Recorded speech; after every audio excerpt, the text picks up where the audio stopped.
Okay, welcome sa lesson natin sa Fundamentals of Accountancy, Business and Management 1, and we are now in our lesson discussion at lesson 9.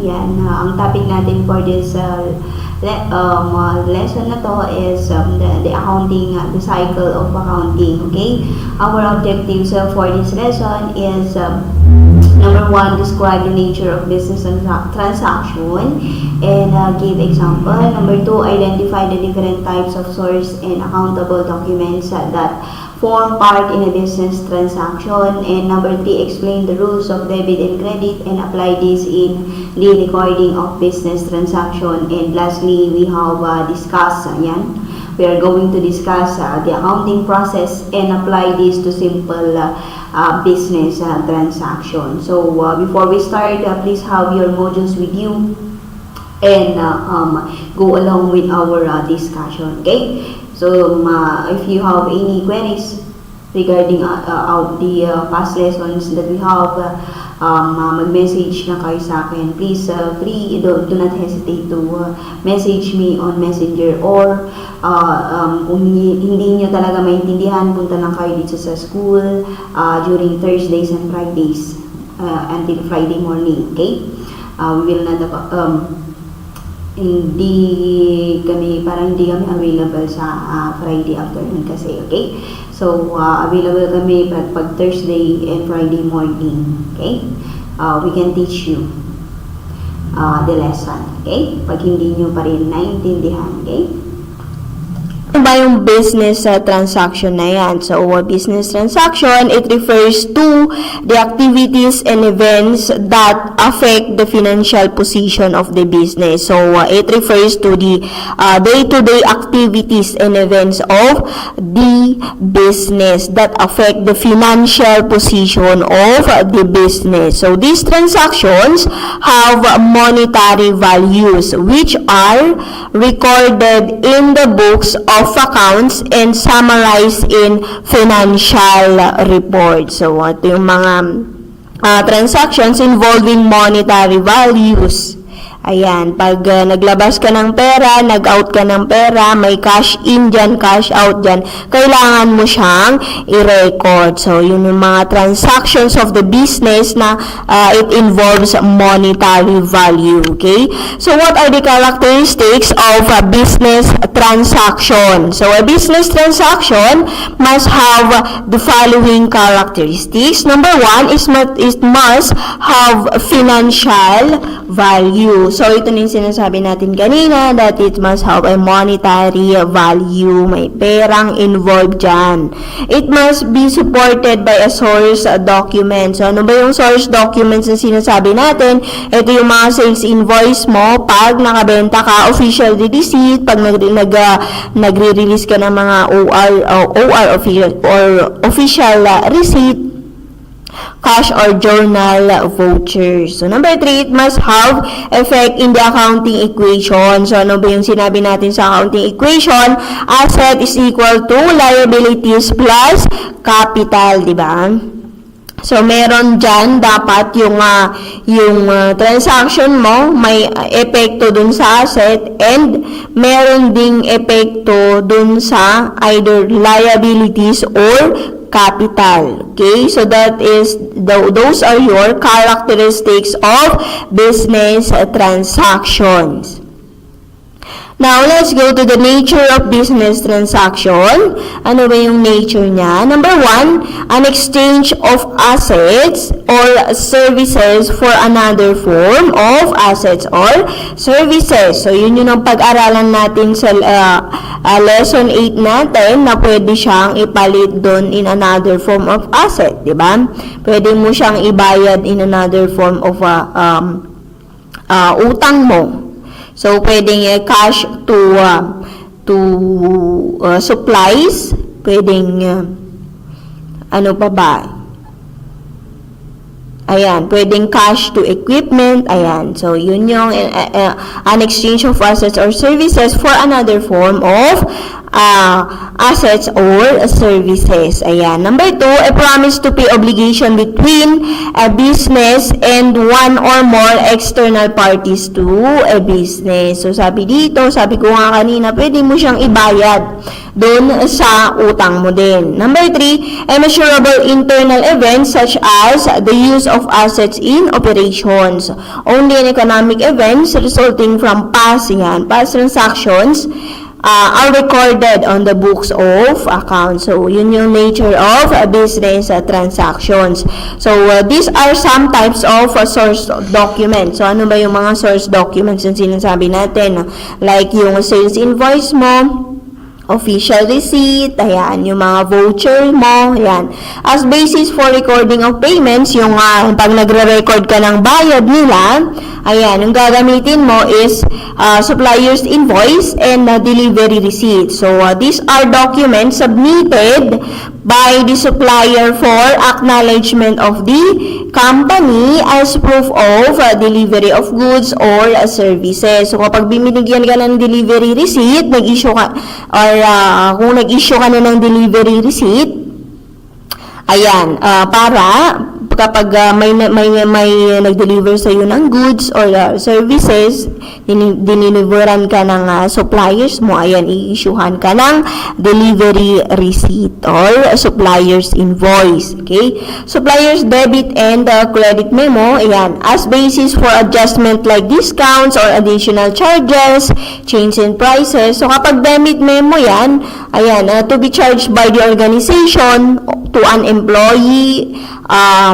supplier, or customer. Pag credit memo naman, this will be issued to customer to reduce the receivable for, ayan, yung discounts or kung may mga corrections dun sa price or change in price dun sa presyo or additional charges, ayan, yung debit or credit memo. Bank checks and withdrawal slips. So, ito naman yung yung bank checks are either used to pay for purchases of goods and services. Kapag, syempre, kapag malaking amount yan, mag-i-issue ka na lang ng cheques. Alam naman, ibibigay mong cash, di ba? And then, withdraw funds from, or either mag-withdraw ka sa bangko. So, just like the check, the withdrawal slip is used in the withdrawal funds from the bank. Ayan, i-issuean mo siya ng withdrawal slip. Okay? Pambayad dun sa delivery nila. Dun sa in your purchase of goods or services. Okay? Payroll summary, so this contains salaries, wages, and allowances of employees including deducted contributions for remittance to government agencies. So, ayan, may mga payment, kung may mga payment ka sa mga contribution, mandatory contributions like SSS, Pag-ibig, PhilHealth, ayan, may mga resibo yan na pwede mong gamitin para gamitin mo sa bilang isang transaction ng isang business. Ayan. Okay? As to basis to record revenues naman tayo. So, letter A, sales invoice. So, kapag nakabenta ka nga, sabi ko nga kanina, mag-i-issue ng sales invoice. So, this is also an accountable document that serve as proof for the sale of goods to customers. Ayan. Letter B is delivery receipt. This is also an accountable document that accompanies the sales invoice in the delivery of goods to customers. Ayan, delivery receipt, mag-i-issue ka ng delivery receipt mo kapag nakapag-deliver ka ng goods to your customers. Billing invoice, this is also an accountable document that serve as proof for the sale of services to customers. So, pwede mo siyang magbigay ka na lang ng bill. na as a proof na nakapagbenta ka ng services mo or products mo sa customers mo. Ayan. As basis to record cash receipts. Ayan. Kapag naman nagre-record ka ng cash receipt mo, kailangan mo ng official receipt, di ba? This is also an accountable document that is issued to customer upon acceptance of payment for the sale of goods and services or the collection of receivables. So, kapag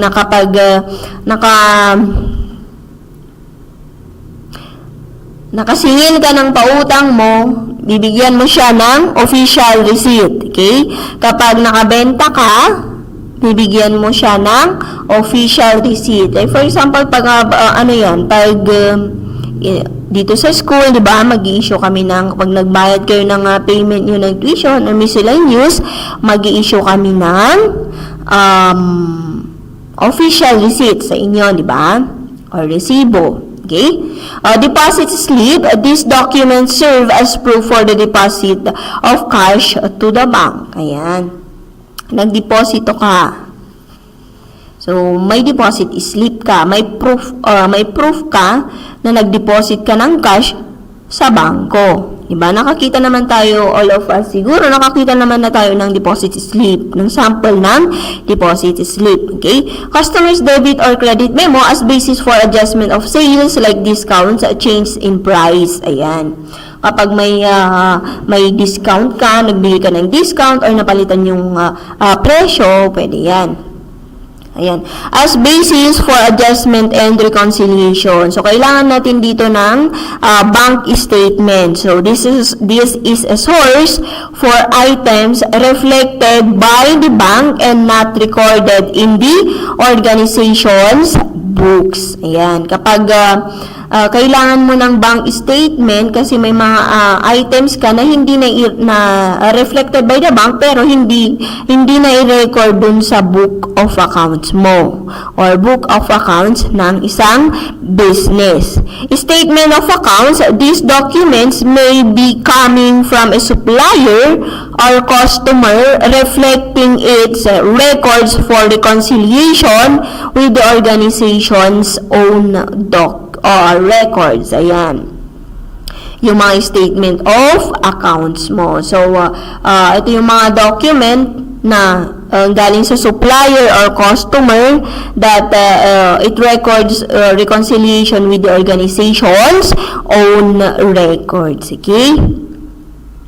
Now, let's talk about the debit and credit accounting. So, yun yung business transaction na tinatawag natin. So, i-discuss naman natin ngayon kung ano ba yung debit and credit of accounting. Okay? In recording the business transactions, ayan, the double entry accounting method is used where it involves two accounts. Ayan. May two accounts tayo kapag nagre-record tayo ng business transactions. Ayan. May double entry of accounting method tayo ng tinatawag. So, two accounts yung i-record mo. One is debit and the other is credited. One is debited and the other is credited. So, in this way, both sides of accounting equation remain equal. So, kapag yung accounting equation natin is asset is equal to liabilities plus capital, ayan, dapat meron dun sa part ni asset and meron din either dun sa part ni liability or ni capital para yung both side of the accounting equation is maging equal. It remains equal. Okay? So, under the double entry system, every business transaction is recorded in at least two accounts, ayan, debit and credit, one will receive a debit entry, meaning the amount will be entered on the left side of the account. So, kapag left side of the account, ayan, nandun yung asset natin. Another account will receive a credit, meaning the amount will be entered on the right side of the account. Ayan. So, the initial challenge with the double entry is to know which account should be debited and which account should be credited. So, ano ba yung, ang challenge dito, ano ba yung mga account titles na based dun sa transaction ni business, ano ba yung mga account title na dapat mong i-debit? Or ano ba yung mga account title na dapat mong i-credit based dun sa transaction na binigay ng business or sa business dun sa activities ng isang business. Okay? So, this is why we have the rules of debit and credit to guide accountants and bookkeepers in the double entry system. So, may tinatawag tayong rules of debit and credit. So, dito natin malalaman yung kung ano ba yung normal balance ng isang accounts or ng isang account title. Okay? Okay, ano ba yung mga rules of debit and credit natin? So, under sa asset, lahat ng asset accounts mo, ang normal balance niya is debit. So, take note of that. The normal balance of lahat ng assets account is debit. So, kapag mag-i-increase ka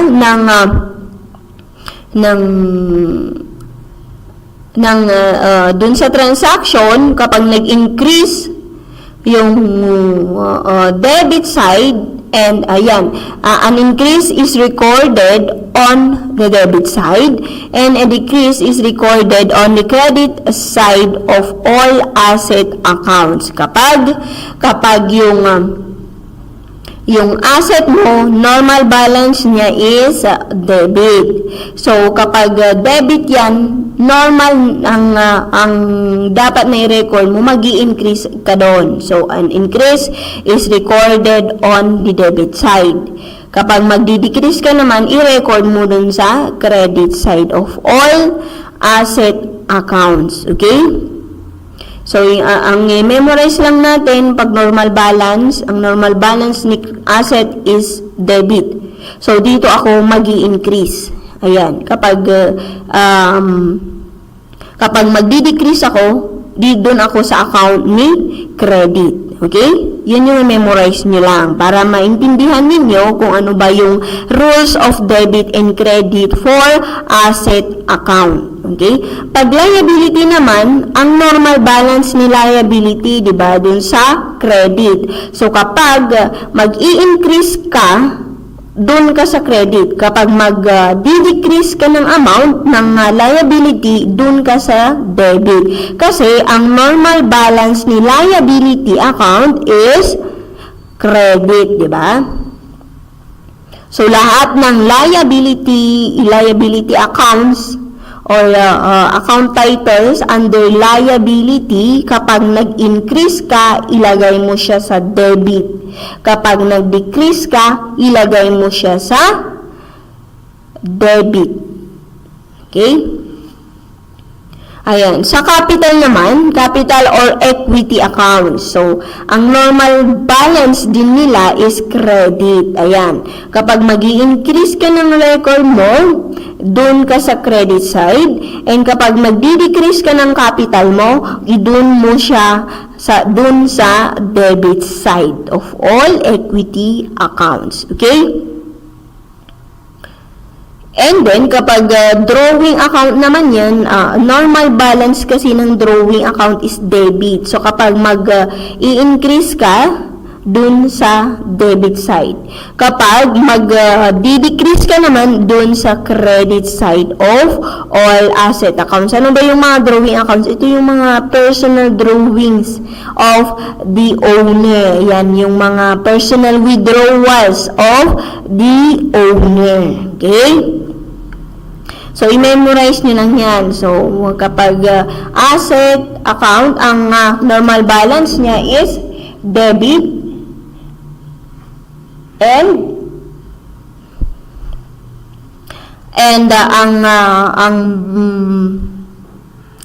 kung saan ka mag-i-increase is debit side, and kapag mag-decrease ka is sa credit side. Okay, kapag liability, normal balance mo, i-memorize mo yan, credit, so mag-i-increase ako sa credit, magdi-decrease ako sa debit side.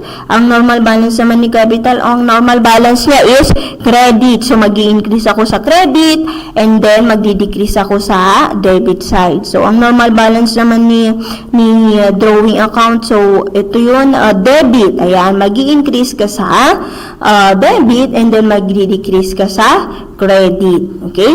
And number 5 is your revenue or income accounts. Ayan. Ang normal balance ng revenue is credit. Ayan. Kapag mag-i-increase ka ng amount dun sa credit side, and kapag magdi-decrease ka naman dun sa debit side. Okay?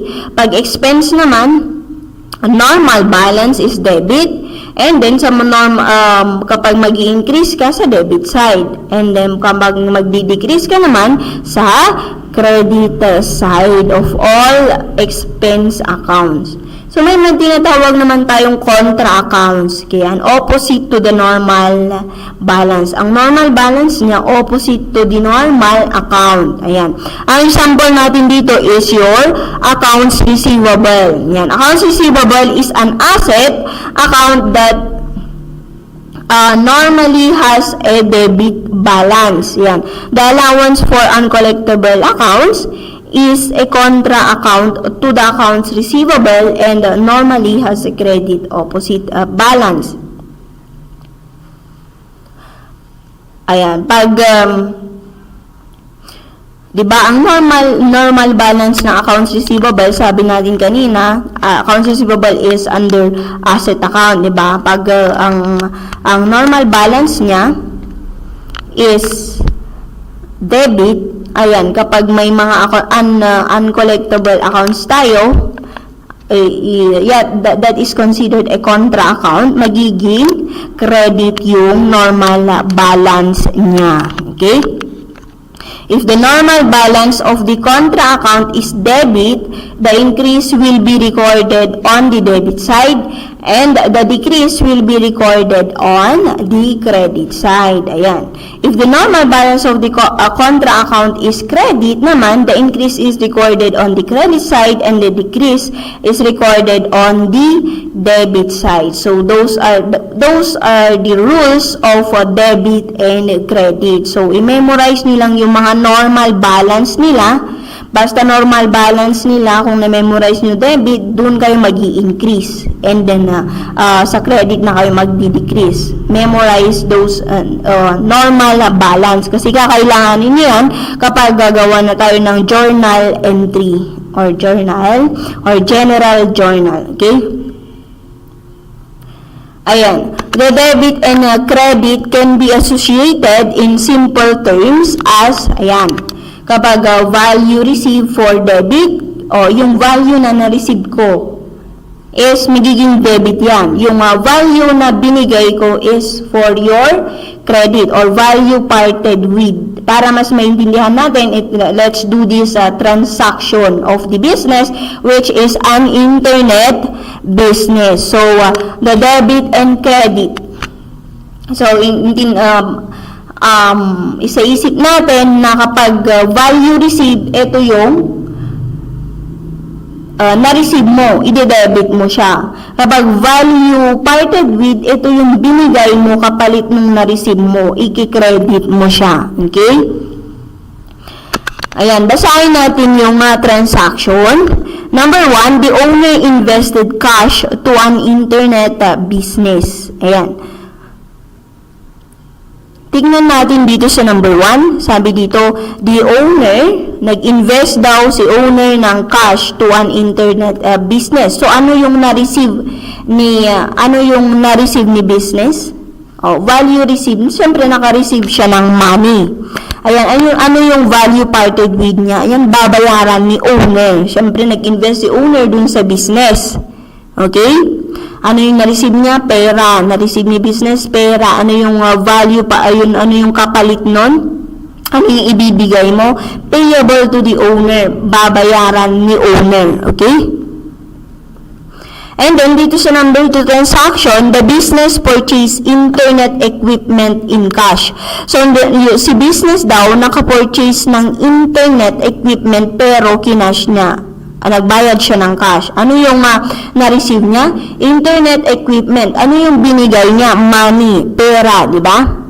Kapalit dun sa internet equipment. Nakuha? Okay? So, number 3 naman, the business purchase computer printers on account or credit. So, si business daw nag-purchase ng computer printers pero inutang niya. So, ano yung mangyayari doon? Ano yung ni-receive ni business?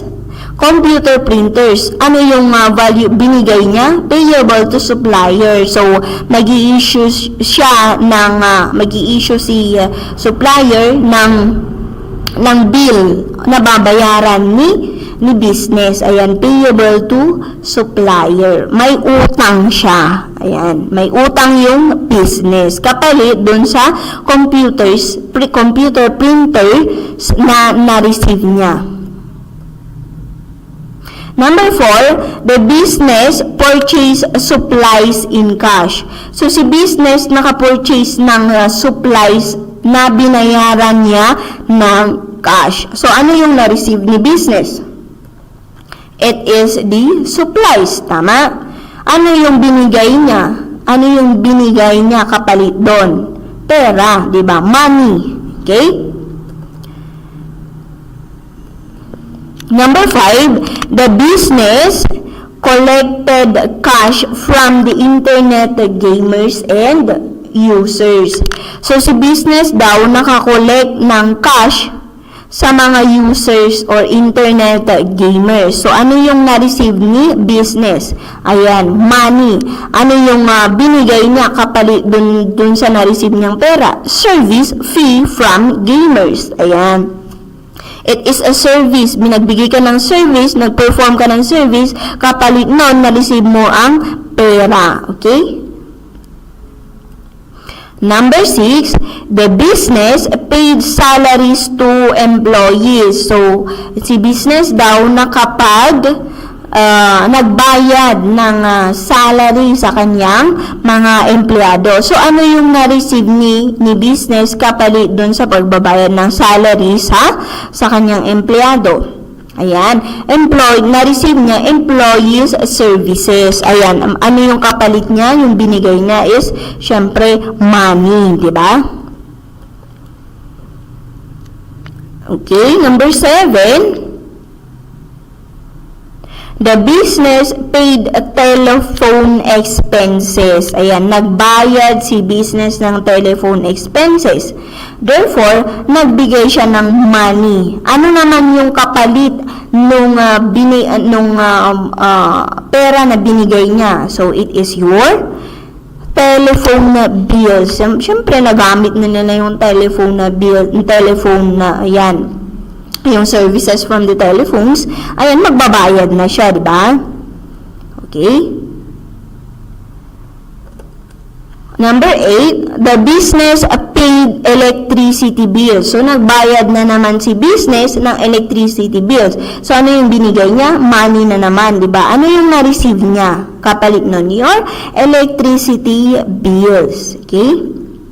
Number 9, the owner withdraws cash. Ayan. Si owner daw nag-withdraw ng cash. So, ano yung na-receive ni owner? Ay, ano yung binigay ng business kay owner? Ayan. Money, di ba? Yung binigay niya. Ano yung na-receive naman ng business? Payment of payable to the owner. Ayan, babayaran ni owner yung yung pera na winwithdraw niya doon sa business niya. Okay?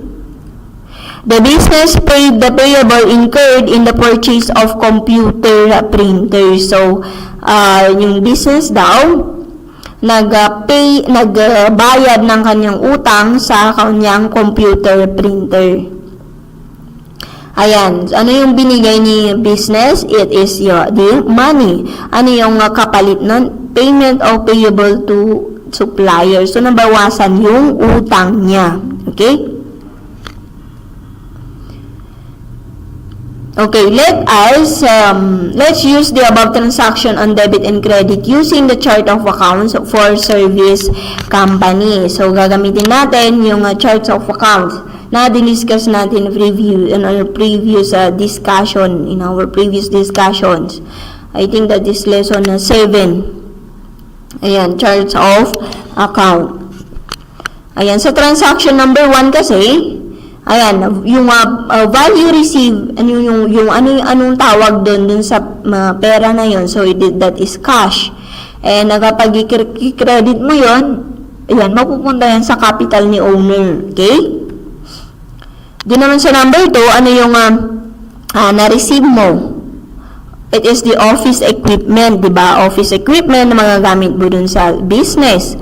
Ano yung kapalit nun? Yung binigay mo, it is the cash, di ba? Binayaran mo siya ng cash. Number 3 is meron ka ulit na receive or magde-debit ka ng office equipment, and then sa credit side mo naman, kasi inutang mo naman yon, hindi mo naman binayaran. So that is your accounts payable. Okay? And also, number 4, supplies. So, naka-receive ka ng supplies, ang kapalit nun, maglalabas ka ng cash. So, mag-i-increase ka dun sa supplies mo, that is considered your asset. And then, ano yung rules natin? Kapag kapag magdi-decrease ka ng asset mo, so, doon ka sa credit. So, yung cash mo, magiging credit. Okay? Number 5 naman, nakatanggap ka ng cash. Nakatanggap ka ng money, that is your cash. And kapalit nun, or to credit,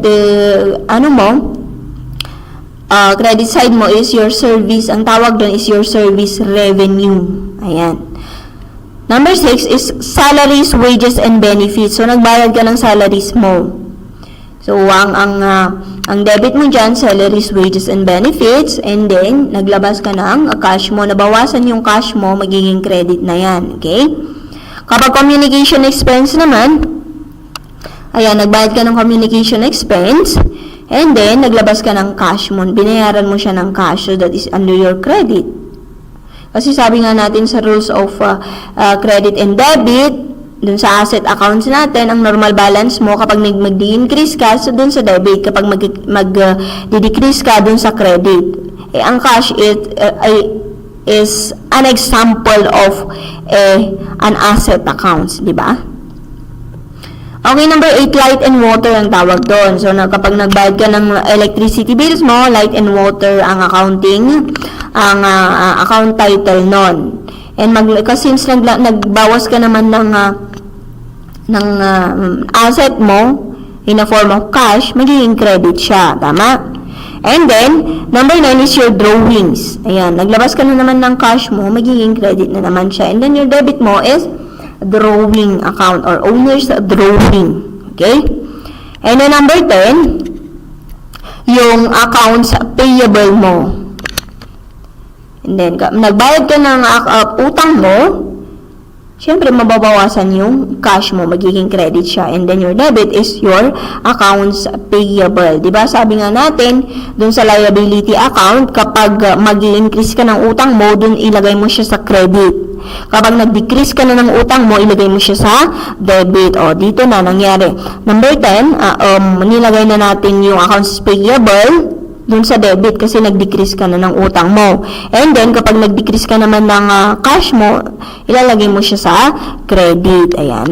I hope na naiintindihan niyo yung examples natin under sa rules of debit and credit. So, if you have any questions, kapag hindi niyo naiintindihan yung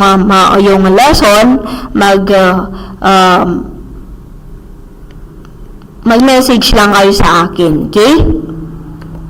Now, let's go to the accounting cycle. So, ano ba yung accounting cycle natin? So, una dyan, i-analyze natin yung transaction. So, ito, mag-analyze tayo ng transaction, babasahin natin yung transaction gaya ng ginawa natin kanina, di ba?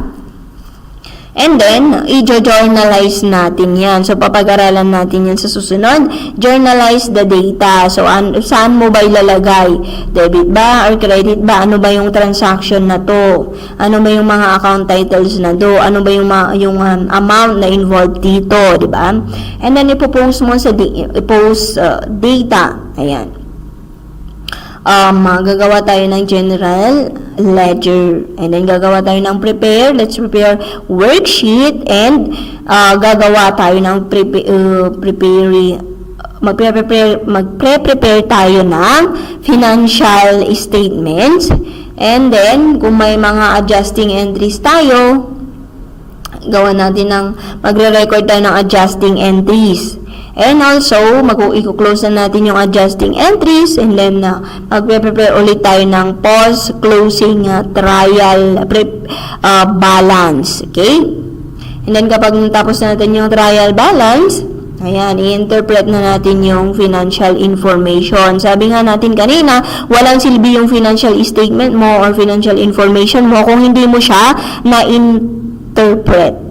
Okay? So, kailangan natin i-interpret yung financial statements natin or financial information natin para makagawa tayo ng decisions para sa business. Magandang decision para sa business. Okay?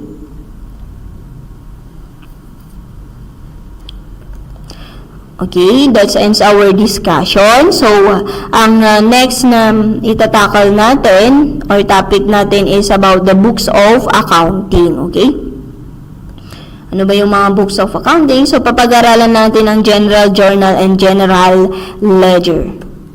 So, that ends our discussion. Sabi ko nga kanina, kapag may questions kayo regarding sa lesson, ayan, gaya ng ginagawa ni James Cawis, nagme-message na lang siya sa messenger ko. Ayan. Nagtatanong siya kung kung ano ba yung lesson natin, paano ba yung transaction na yon. Ayan. So, magtanong lang kayo. Okay? Pag hindi nyo naintindihan. Okay? Now, let's go to your requirements. Ano ba yung requirements ninyo? Okay, sa activity 1, state the value received and value parted with on the following transaction. So, sabihin nyo lang, yan, receive initial investment from the owner. So, meaning, naka-receive siya ng money. And then, ano yung kapalit nun? Ano yung binigay ni business kapalit nun? So, sino magbabayad nun? Okay?